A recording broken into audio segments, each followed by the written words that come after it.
This happened not long after we moved into our house in 2003. It was a nice and big house, which was made in the 1950s. One day I was in my backyard watering the grass, and then out of the corner of my eye I saw something that made me pause. There was a man standing next to the shrubs near our backyard's wall. He was dressed like a carpenter. His head looked like it was tilted sideways, and his body was slightly facing our fences sideways. Then he saw me and smiled kindly at me. At first I thought he was fixing someone's house, and that it was his job. However, only after he faced me, I realized that wasn't the case. When I looked at him with narrowed eyes, I noticed that his neck was visibly broken, causing his head to awkwardly tilt to the side. I then saw that he waved at me once, but I was too shocked to scream at the time.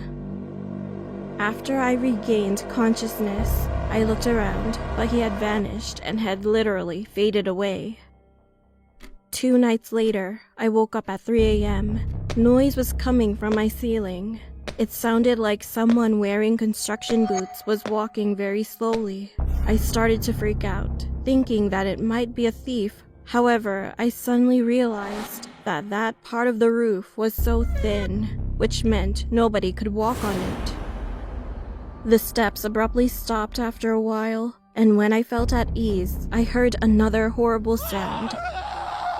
I heard a sharp scream that sounded like a man, then a loud thud, as if someone had dropped on my ceiling, followed after.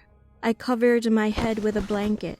My hands and whole body shivered, and after 10 minutes of nothing, I peeked outside. It was completely quiet. I saw and heard nothing, but I couldn't fall back asleep that night. The next morning, I started to look up the history of the house. To my surprise, it turned out that there was a report about the carpenter I met a few days before in the backyard. In 1958, he had been hired to fix the roof while the owners were on vacation. However, the carpenter had fallen abruptly through the weak spot on the roof while he was working and had broken his neck. He couldn't scream for help, and no one ever knew what happened to him as the owners were gone for 2 weeks. He was finally found when they came back, but had already died. This happened right above my bedroom.